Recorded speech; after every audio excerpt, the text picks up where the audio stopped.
Welcome back to my YouTube channel. My name is Lemon Ayagi. Today I'll be talking about insecurity. I don't know if I'm say insecurity is something I'm passionate about, but insecurity is something like I like to discuss about.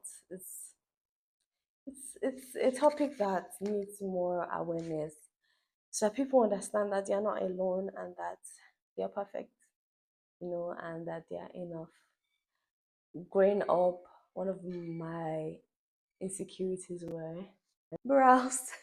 I hardly have any. Everybody knew about them. Like I was so conscious about it. Like I was just always thinking about ways to grow my brows. Should I use different oils? I did this, I did that, but I just needed money for like implants. But eventually something that I just decided that I did not want to have. I didn't want to have the insecurity of brows. I could not even go out without makeup. I could not go out without drawing eyebrows. Like I was so conscious about it that if somebody I knew was coming, I would run away and hide because I didn't want them to see that I didn't have brows. It was so funny that time because now that I look back, I am like, ah, why was I so dramatic about it? I used to feel like my face was looking weird, like there was something missing and stuff like that. And the thing is that it's not like I have perfect brows or anything. I just accepted it. Like it's something I can't change about myself. And so why would I continue to live in fear? I don't really understand. I didn't really understand why I was so consumed by people not seeing me without brows that I was not living my life. I was going to hide. Or if I didn't have strength to draw my brows, I was not going to go to a place because I didn't want to meet somebody that knew me without brows. Again, I just decided that it's not it's not worth it. And people are living their life. I will not be living my life because I don't have brows. Like it didn't just make sense. So I just consciously try to go places without drawing brows, even if my body is shaking. Like oh my god, I just like carry yourself. And some people don't even really care. Like if I was even thinking about people, which I'm not supposed to, but people don't really give a shit as much as you think they do. So you're just living your life on people's. I don't even know how to explain it, but like people don't care about things as much as you. Yeah, you just give yourself unnecessary stress on things that are not even worth it. Do you understand? Then I had this. When I was growing up, I was really skinny. I was like 7, 8. I was already aware that I was a skinny child and that I was not looking normal. That I looked malnourished. I was 7, 8. People would come to me and ask me if I've eaten. People would, it was just too much. Like people would say I look sick to a child, and I would be crying, and I was feeling like something was wrong with me. This continued with me. Like I was not growing fat. I was a skinny child. I think I was naturally a skinny child. There was nothing. There was really nothing that I could have done. I was just meant to be skinny. Like I went to secondary school, and I was. People were trying to bully me. They can't bully me because I had a sharp mouth. So I had a sharp mouth to defend myself. This makes me think about people that do not have sharp mouths, people that cannot defend themselves. How do they feel? How depressed were they? Because I was depressed, but I could still defend myself. So just imagine just that they couldn't defend themselves. They were just always bullied. Anyhow, like I remember just one. There was this boy that used to call me Skeleton 101. I was singing with it. And I would not cry in front of him because that's not the kind of person I was. I would insult him too. But when I went to the hostel, I would start crying. It was really a lot for me. And I remember just two. God bless my friends. My friends are awesome, and God, and they're still awesome now because most of my secondary school friends are the friends I have. I was being insulted about my weight again in just two. They were insulting me, skeleton 101, that kind of thing. And I didn't cry.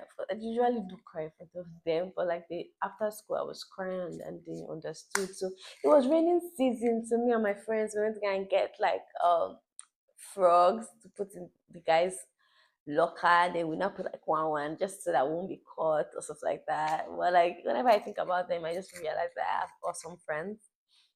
But I know the whole like it took on me, like how it affected my confidence. Although I had this type of fake exterior confidence, but inside me, I knew I was not confident.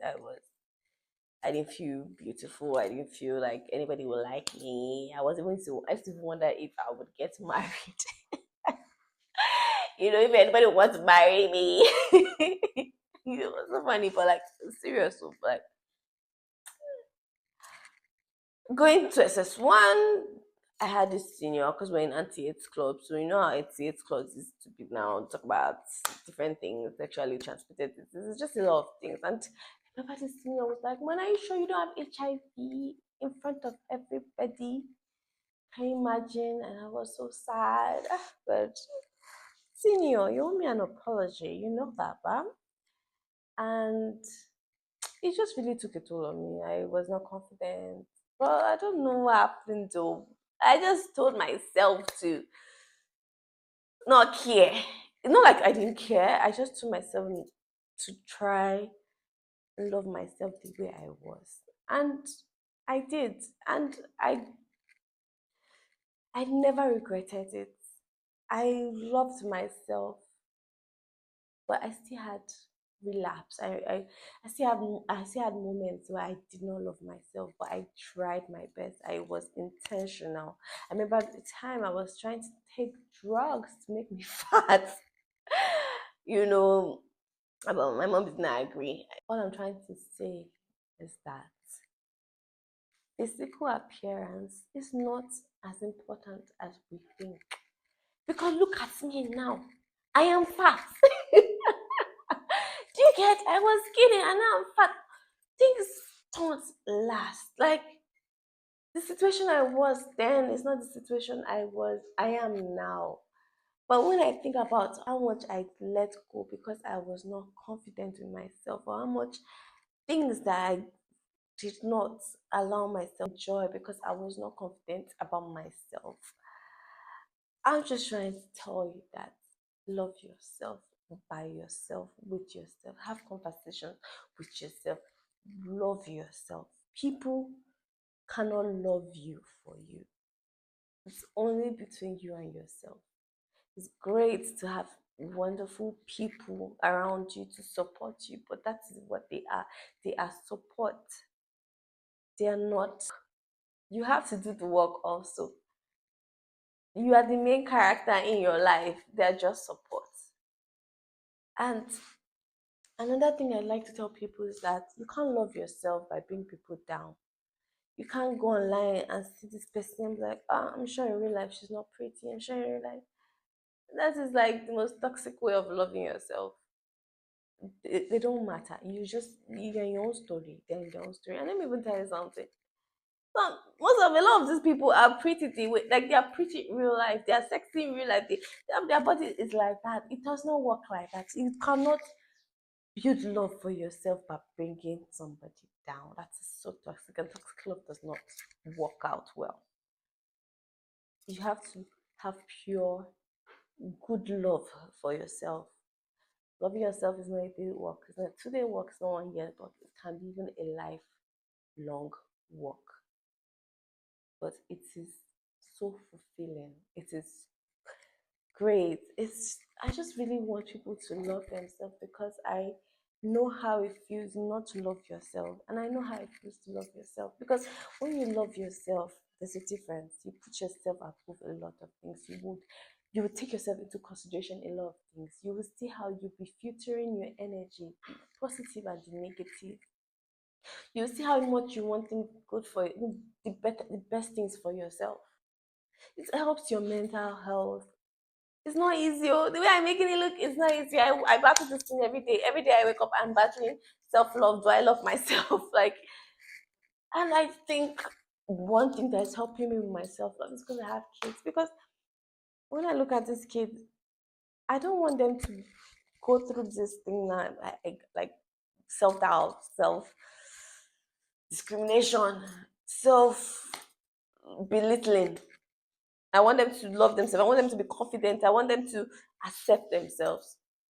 Because at the end of, I used to say this thing, physical, it's nothing like even perfection. Perfection does not exist. Perfection is a lie. So I'm just here to tell you that you should love yourself by force. You don't have a choice. You actually do not have a choice but to love yourself. I'm sorry to tell you that. You have to love yourself. And that's what this video is just about. Love yourself, full stop. And hopefully you take the necessary step. And sometimes loving yourself is cutting out people. There's some people in your life that are making you even hate yourself for more. Cut them. I hope this video helps you to love yourself and to understand that in order to love others, you have to love yourself. It is not just a wise saying, it's a fact. Thank you for watching. Don't forget to like, subscribe, comment down below on how you love yourself, ways of on how you got to love yourself, and have a wonderful life. Mwah.